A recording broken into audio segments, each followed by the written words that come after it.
سلام طنا بلي زخبركم تخاتلت هورن سكوب نيوز زيناتات زعلت حيزلكم قريبا لخو وانا حدش سن حبريتاتات نمركاب اب يوتيوب اتيكم هورن سكوب نيوز سبسكرايب شير نيلكم ريتاتاتكم صحفونا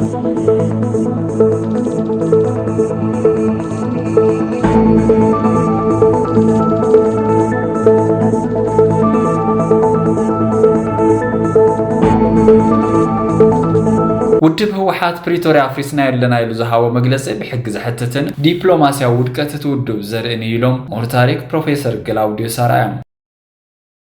ኣብ ትግራይ ብዘይ ትእዛዝ ቤት ፍርድ በጥቃት ህወሓት ዝካየድ ዓፈናን ማእሰርትን ተጠናኺሩ ይቀጽለሎም ሱዳን ኣብ ልዕሊ ኢትዮጵያ ዘቀረበቶ ክስ ስዒቡ ሊግ ዓረብ ህጹጽ ኣኼባ ጸዊዑ ናይ ሓሶት መረዳታታት ትምህርትን መወጋድ ሓዱሽ መስርሕ ተጀሚሩ ኢትዮጵያና አሜሪካን ዝምድነን ንምጥንኻር ቋሚ ክልታው መኸክር ማዕቀፍ ስምምዕነት ከቲመን መንግስት አሜሪካ ኣብ ደቡባዊ ግሪንላንድ 36 ወታደራዊ ማዕስከራት ንምህናጽ ምስ ሰበስልጣን ዴንማርክን ግሪንላንድን ይዝትኸም ዘሎ ተፈሊጡ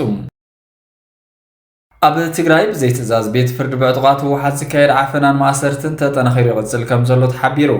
ሓላፊ ፕረስ ሴክሬታሪያት ቤት ጽሕፈት ፕሬዝደንት ግዚያዊ ምሕዳር ትግራይ ዶክተር ገብሩ ካሕሳይ እውን ብዘይ ትእዛዝ ቤት ፍርድ በጥቃት ተዓፊኖም ከም ዝተወሰዱ ተፈሊጡሎም ትማሊ ምሸት ሰዓት 2 ስድሩን ካልኦትን ብዘደንጹ ኩነታት ካብ ገዙ ዝተጨወየ ዶክተር ገብሩ ካሕሳይ ሎሚ ኣብ ከተማ መቐለ ክፍለ ከተማ ሓድነት ፖሊስ ጣብያ ተታሒዙ ከም ዘሎ ሓበሬታታት እናወጽዮም ተሓባባሪ ፕሮፌሰር ጋዜጠኝነት ዩኒቨርሲቲ መቐለን ሓላፊ ፕሬስ ሴክሬታሪያት ፕሬዝደንት ግዚያዊ ምሕዳር ትግራይ ዶክተር ገብሩ ካሕሳይ ትማሊ ምሸት ኣብ ከባቢ ዲያስፖራ ካብ ዝርከብ መንበር ገዝኡ ተጨዊ ተወሲዱ ቁጽሮም ልዕሊ 6 ዝኾኑ ዕጡቃት ብዘይ ኣግባብ ኣብ ቅድሚ ስድራ ቤቱ እናተደፈ ብሓይሊ ብመኪና ዓፊኖም ከም ዝወሰድዎ ዝረኸብናዮ ሓበሬታ ይርድእ ሽሞም ክጥቀስ ዘይደለዩ ፍልፍላትና ከም ዝሓበርዎ ዶክተር ገብሩ ካሕሳይ ታሲሩ ዝተወሰደ አድሚን ናይ ርእሰ ምሕዳር አረክበና ብዝብል ከም ዝኾነን እንተዘይረኪብካ ግና ካልኦት ክስታት ክንውስኸልካ ኢና ኢሎም የፈራርሕዎ ከም ዘለውን እቲ ሽሙ ክጥቀስ ዘይደለ ፍልፍልና ገሊጹ ተሓባባሪ ፕሮፌሰር ጋዜጠኝነት ዩኒቨርሲቲ መቐለን ሓላፊ ፕሬስ ሴክሬታሪያት ፕሬዝደንት ግዚያዊ ምሕዳር ትግራይ ዶክተር ገብሩ ካሕሳይ ብዙሓት ጽሑፋት ዝሕተመ ሓላፊ ሬድዮ ኤፍኤም መቐለ ምኽትል ጉዳያት ኮሙኒኬሽን ትግራይን ኮይኑ ዘገልገለን በዓል ውህልል ተመክሮ እዩ ጉጅለ ህወሓት ፕሬዝደንት ጀነራል ታደሰ ወረደ ዝመርሕዎ ግዚያዊ ምሕዳር ትግራይ ብመፈንቅለ መንግስቲ ኣልዩ ንኣቦ ወንበር ህወሓት ዶክተር ደብረጽዮን ገብረ ሚካኤል ፕሬዝደንት ገይሩ ምስ ሰየመ እቲ ካቢነ ኣብ ዝሓለፈ ሰሙን ናብ ቤት ጽሕፈት ፕሬዝደንት ብሓይሊ ብምእታው ኣኼባ ገይሩ መንባሩ ዝዝከር እዩ ውድብ ህወሓት ፕሪቶሪያ ፍሪስና ያለና ይሉ ዘሃው መግለጽ በሕግ ዘሐተተን ዲፕሎማሲያዊ ውድቀት ተውድብ ዘርአን ይሎም ሞር ታሪክ ፕሮፌሰር ግላውዲዮ ሳራያ ፕሮፌሰር ግላውዲዮ ሳራያ ኣብ ታሪክ ትግራይን ኢትዮጵያን መዋጽኦ ትግራይ ማእኸል ገይሮም ምሁራዊ ትንታነ ብምሃብ ዝፍለጡን ንረብሓ ትግራይ ኩሉ ግዜ ዝምጉትን ኮይኖም ህወሓት ፕሪቶሪያ ፍሪስና ያለና ይሉ ኮኒኖም ኣለዉ ኣፍሪስና ያለና ኣይባሃልን ኣብ ፖለቲካ ዓብይ ክስረት እዩ ንሓደ ነገር እስኻ ዝፈረምካሉ ዋላውን ከይሰርሕ ተተረፈ ኣፍሪስና ያለና ኣይትብለን ኢኻ እንዳም ክትከስስ እዩ ዘለካ መንግስቲ ኢትዮጵያ ንፕሪቶሪያ ከም ዘይሰርሕ ገይርዎ ዋላውን ተተፈራረምና ኣብ መዓላ ንኸይውዕል ገይርዎ ምክንያቱ እቲ መንግስቲ ኢትዮጵያ ዝገብሮ ዘሎ ብኣብይ ዝምራሕ ምዕራብ ትግራይ ንኸይምለስ ብኽምቲ ትግራይ ድማ ከምዚ ኢላ ክትጓዓዝ ኣይትብላዕ ክትስተን ክትከውን እዩ ስለዚ ንዕኡ ኢኻ ትኸስስ እምበር ኣፍሪስና ያለና ኣይትብልና ኣፍሪስና ተልካ መስኹም ክትክሰስ ኢኻ ኣብ ቅድሚ ዓለም ምክንያቱ ናይ እንግሊዝ መንግስቲ ይኹን ቲቦርናጊ እውን ብቀዳማይ ተዛረቡ ይኹን ካልኦት ይኹኑ ፕሪቶሪያ ተመሊሱ ስርሓን ንመገዲ ክፍጠር ኣለዎ እዮም ዝብሉ ዘለዉ ንስኻ ኣፍሪስና ተልካ ጽባሕ ንጎንታ እንታይ ይኸውን መልስኻ ባት ኣፍሪቃ ሓድነት ይኹን ካልኦ ይኹን ሕብራት መንግስታት ፕሪቶሪያ ኣብ ግብሪ ትርጎመሉ ክንፈጥር ኢና ተበሉስ እንታይ ኢኻ ክትብል ሽዑኸ ኣፍሪስና ኢና እዚ ዘረባታት እዚ ኣብ ፖለቲካ ቦታ ይብሉ ኣብ ዲፕሎማሲ ቦታ ይብሉ بتمساسالي نبر صحف ጉዳያት አሜሪካ ወአፍሪካ ቲቦር ናጂ አይተጌታቸው ረዳ አብዛ አፍሪካን ሪፖርት ዘቅረቡ ሐሳብ ምጽላዊ መፍታው ይካል ይኸውን ግን ክልተ ዘይካትዑ ጥራሕ ሐቅታት አቀሚጥዩ አይተጌታቸው ይለው አብቀራው አዋን ዝተፈጸመ ኩናት ንትግራይ አኒዋዩ ሕዝ ክሕደስ ዝድለ ዘሎ ግጭት ድማ መሊሱ ኸድቀቃዩ መራሕቲ ይውስንለው ህዝብ ግን ይሳቀይ ዘሎ ዳግማይ ከምዚ ንምግባር ግን መምኽኔታ የለን ክብል ቲቦር ናጂ አጠንቅቁለው ህዝብ ትግራይ ስልጣን ናይ መወዳእታ ሽቶ ብዝገበረን ዘይረውን ህንፉፍ ናይ ስልጣን ሸውሃቱን ምምላእ ብዝተግህን ሓይሊ ህወሓት ጆሆተ ተሒዙ ይሳቀሎ ኢሉ ውድብ ሳልሳይ ወያነ ትግራይ ኣብ ዘውፅኦ መግለጺ እዚ ሓይሊን ሕጋዊ ፖለቲካውን ሞራላውን መዳይዎታት ስልጣን ረጊጹ ኣብ እንግዳዕ ህዝብና ተኸይጥሎም እዚ ኸይድ እዚ ህዝብና ዝኸዓቦ ማሕበረሰብ ዓለም ዝነፀጎ ፖለቲካ ሓይልታት ትግራይ ድማ ዝተቃወምዎን ህዝብ ትግራይ ስልጣን ናይ መወዳእታ ሽቶ ብዝገበረ ዘይረው ህንፉፍ ናይ ስልጣን ሸውሃትን ምምላእ ብዝተግህን ሓይሊ ህወሓት ጆሆተ ተሒዙ ይሳቀሎ ኢሉ ውድብ ሳልሳይ ወያነ ትግራይ ኣብ ዘውፅኦ መግለጺ ኣካል እዚ ዘይሕጋዊ ተግባራት ድማ ህልውና ብዘይብሉ ቤት ምኽሪ ዝተፈላለዩ ውሳነታት ኣሕሊፉ ፕሬዝደንት መሪጹን እዩ ቀጻሊ ዕማም ዝብግልዎ ስልጣን ዝተቆጻጸረ ሓይል ድማ ኣብ ትግራይ ዝተርፉ ናይ ተቃውሞ ድምጽታት ምጥፋእ ምዃኑ ምርዳእ ኪልና ኣለና ንስንያ ተወልኩስ ተቆርሚ ምን ከም ዝበሃል ቀደም እውን ተኾነ መማረጽ ሓሳብ ዘለዎም ውድባትን ውልቀ ሰባትን ዘወሳውስ ባይታ ዝኸልከለ ሓይሊ ሕዚ ድማ ብዝባሰ ፖለቲካ ምህዳር ትግራይ ሙሉእ ንሙሉእ ልኩት ኣቢሉ ክዓጽዎ እዩ እዚ ግን ኣይ ተግባር ብርኪ ተቓልዓነት ሓደጋታት ትግራይ ብምግዳድ ከይዲ ጥፋት ትግራይ ዘቀላጥፍ ምዃኑ ልቢ ክበሃል ይግባእ ሳልሳይ ወያነ ትግራይ መዋጽኦ ትግራይ ኣብ ኢድ ንብሔራዊ ህላውን ረብሓታትን ዝረጋገፀ ህዝቢ ትግራይ ብሓፈሻ ህልውናን ረብሓን ትግራይ ንምርጋጽ ዝረባረቡ ብሔራውያን ውድባትን ኣካላትን ድማ ፍላይ ዝተደረኸ ምዃኑ ይኣምን ስለዝኾነ ብሔራውያን ሓይልታት ትግራይ ዓድናን ህዝብናን ተደጊስሎም ካብ ዘሎ ሓደጋ ጥፋት ንምድሓን ሓላፍነት ወሲድኻ ምስራሕ ዝጸልወሉ ፍሉይ ኩነታት ከም ዝተፈጠረ ብምእማን ኣብ ምድሓን ህዝብናን ዓድናን ክንሰምር ይግባእ ኢሉ ውድብ ሳልሳይ ወያነ ትግራይ ጉንቦት 3 2018 ኣብ ዘውፅኦ መግለጺ ሱዳን ኣብ ልዕሊ ኢትዮጵያ ዘቕረበቶ ክስ ስዒቡ ሊግ ዓረብ ህጹጽ ኣኼባ ፀዊዑ ምስኪናት ሕድሕድ ሱዳን ዝተኣሳሰረ ዞባዊ ወጥሪ ብቕልጡፍ እናተጋደደ ኣብ ዝኸይድ ዘሎ እዋን ኢትዮጵያ ኣብ ቀረባ እዋን ናብ መሬት ሱዳን ብምእታው ንኣህጉራዊ መዕርፎ ነፈርቲ ካርቱም ዒላማ ኣብ ዝገበረ መጥቃዕቲ ሰብኣልዊ ነፈርቲ ተሳቲፋ ኣላ ዝብል ክሲ ሱዳን ድሕሪ ምቕራባ ሊግ ዓረብ ትማሊ ሰንበት ኣብ ካይሮ ህጹጽ ኣኼባ ፀዊዑ እቲ ህጹጽ ኣኼባ ቆም ተወከልቲ ሊግ ኣብ ዘለዎ ብባህሬናዊ ዲፕሎማት ፋውዚያ ቤንት ዓብደላ ዛይን እናተመርሐ ተሳሊጡ ኣብታ ኣኼባ ካርቱም ንሃገረይ ዒላማ ዝገበረ መጥቃዕቲ ኢትዮጵያ ተፈጺሙለይ ዝበለት ኮይና እቲ ዋዕላ ሱዳን ብዝቐረበቶ ሕቶ ከም ዝተፀውዐን ብሱዳን እትኽሰስ ዝጸንሐት ሕቡራት ዓረብ ኤምሬት ኣብቲ ዋዕላ ዘይተለዓለት ምዃና ግና ኣዘራራቢ ኮይኑሎም ብድሕሪ ኣኼባ ሊግ ዓረብ እንታይ ዓይነት ውሳነታት ይውስን ኣብ ልዕሊ ኢትዮጵያ ብፍላይ እንታይ ዓይነት ውሳነታት ይውስን ብፍላይ ድማ ኣብ ልዕሊ ኢትዮጵያ ቀሊል ዘይበሃል ውሳነ ክውስን ከም ዝኽእል እናተገልጸ እዩ ናይ ሓሶት መረዳእታታት ትምህርትን ምውጋድ ሓዱሽ መስርሕ ተጀሚሩ ናይ ድግሪ ምስክር ወረቐት ምሩቓት ላዕለዎት ትካላት ትምህርቲ ኣብ ሓደ ማእኸል ጥራሕ ክሕተም ከም ዝኾነ እውን ተሓቢሩ ኣሎ ፈጻሚ ዳይሬክተር ምሕዳር መሰረተ ልምዓት ሚኒስትር ላዕለዎት ትካላት ትምህርቲ ዶክተር ሰለሞን ኣብርሃ ከም ዝበልዎ እቲ መስርሕ ዘድለየ ናይ ሓሶት ትምህርቲ ምስክር ወረቐት ንምክልኻል ዝዓለመ ከም ዝኾነን ኣብዚ ሕዚ እዋን ናብ ኢትዮጵያ ናይ ሓሶት መረዳእታታት ትምህርቲ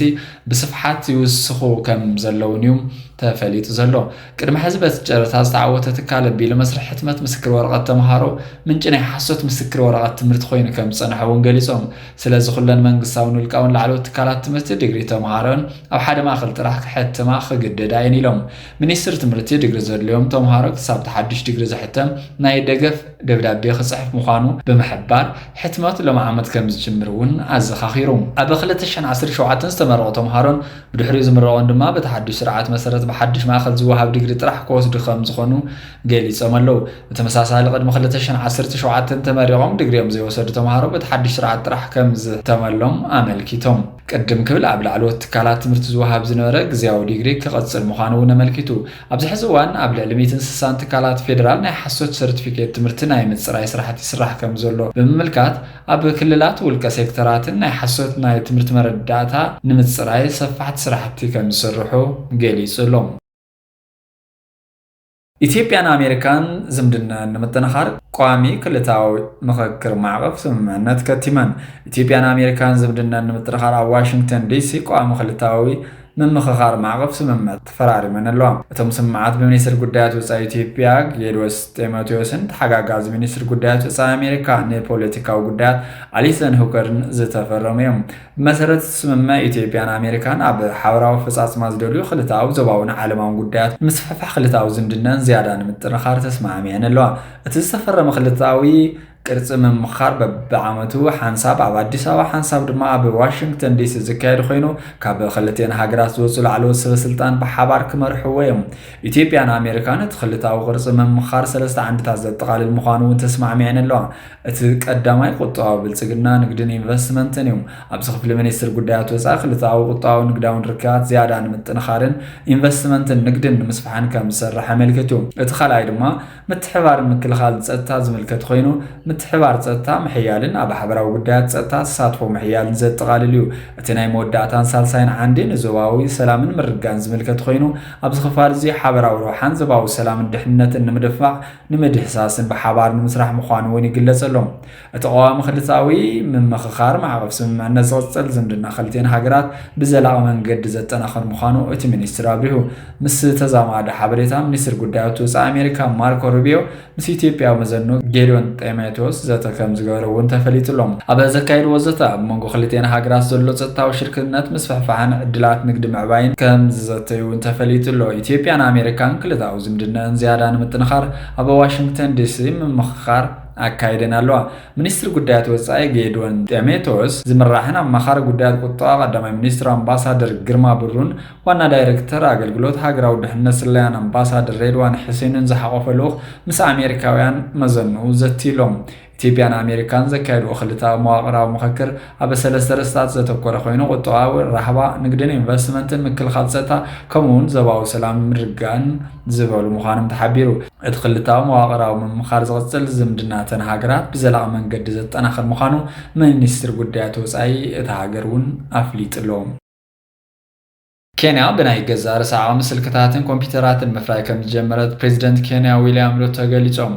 ፕሬዚደንት ኬንያ ዊልያም ሩቶ ሃገሮም ንመጻኢ ቴክኖሎጂ ዝምራሕ ቁጠባ ንነብሳት ትዳሎ ከም ዘላ ብምሕባር ሕዚ ድማ ብወግዒ ኣብ ውሽጢ ሃገር ሞባይላትን ኮምፒዩተራትን ምፍራይ ከም ዝጀመረት ገሊጾም እዚ ስጉምቲ ኣካል እቲ ናይ ኬንያ ኣብ ኣፍሪካ ማእኸል ቴክኖሎጂ ንምዃኑ ትገብሮ ዘላ ጻዕሪ ኮይኑ ውሽጣዊ ምህርቲ ንምዕባይ ሸርፊ ወጻኢ ንምቁጣብን ዜጋታት ዕድል ስራሕ ንምፍጣርን ዝሕግዝ ምዃኑ ገሊጾም ኣርቲፊሻል ኢንቴሊጀንስ ኣብ ቀጻሊ ኣብ ኬንያ ኣብ መላእ ኣፍሪካን ቁጠባዊ ዕብየትን ምህዞን ድርኺት ከም ዝኸውን እቶም ፕሬዚደንት ብምሕባር ፕሬዚደንት ሩቶ ኬንያ ኣብ ቴክኖሎጂ ትገብሮ ዘላ ሰፊሕ ወፍሪ እቲ ሃገር ኣብ ዓለማዊ ዕዳጋ ዲጂታላዊ ተወዳዳርነት ንምዕባይ ከም ዝሕግዛን ኣብ ኣፍሪካ ናይ ቴክኖሎጂ ዓቕማን ዓለም ክተርኢ ሓድሽ ምዕራፍ ዝኸፍትን ምዃኑ ገሊጾም ናይሮቢ ማእኸል ዓለም ለኻዊ ዲፕሎማሲ ንምዃን ትሰርሕ ዘላ ኮይና ውድብ ሕብራት ሃገራት 340 ሚልዮን ዶላር ዝግመት ሜጋ ፕሮጀክት ንምስራሕ ዕላው ገይሩሎም ሕብራት ሃገራት ኣብ ናይሮቢ ኬንያ ዝርከብ ዋና ቤት ጽሕፈቱ ብዓብዩ ንምስፍሕፋሕ 340 ሚልዮን ዶላር ዝግመት ሰፊሕ ፕሮጀክት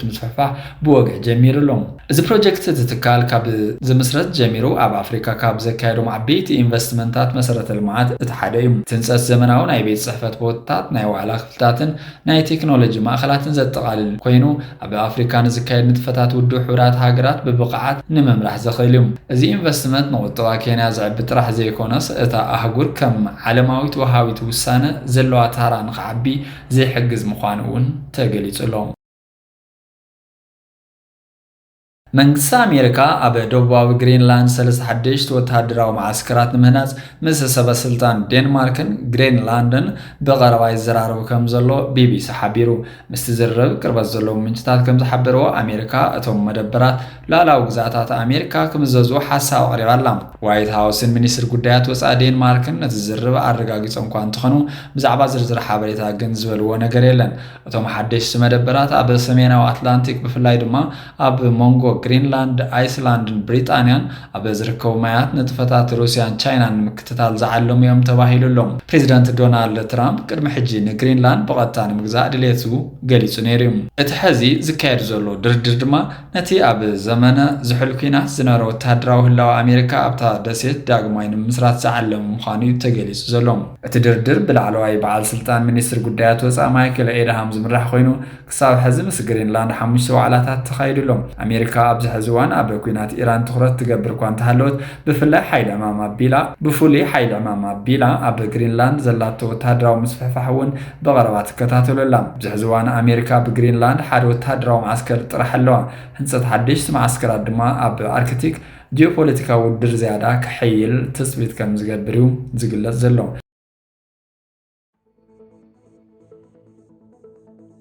ክሰምዕዎም ዝጸናሕኹም ዜናታት ሆርንስኮፕ ኒውስ ነይሮም። ኣብ ቀጻሊ ብኻልኦት ሓደሽቲ ዜናታት ክሳብ ንራኸብ ሰላም።